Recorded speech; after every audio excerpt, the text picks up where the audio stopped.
Bismillahi Raxmaani Raxiim. Alxamdulilah.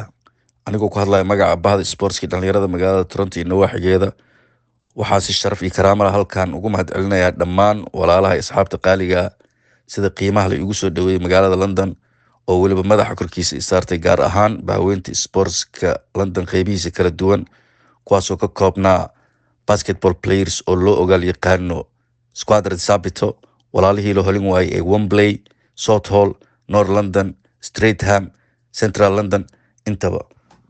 Waxaa kaloo qayb ka ahaa walaalo mug weyn ku leh bulshada Soomaaliya dhexdeeda, sida ciyaartooy, siyaasiyiin, suxufiyiin iyo fanaaniin qaranba. Sidoo kale waxaa farxad ii ahayd inaan la kulmo muddo dheer kadib ardadii iskuulka aan isla soo bilaabnay College Nova Soomaaliya, kuwii aan isla soo dhiganay Yaasiin Cusmaan ilaa Saqaawudiin, aan waqti fiican wada qaadanay, isa soo xasuusinayna waayihii wacnaa. Waxaan masraxa ka maqneen oo xusid mudan walaalaha jaamacadda habeenkii maamulkoodii siday u wada dhan yihiin. Mahadsanidin London, sharafaa mudan tihiin. Is arag dambe oo xiiso leh. Asalaamu calaykum.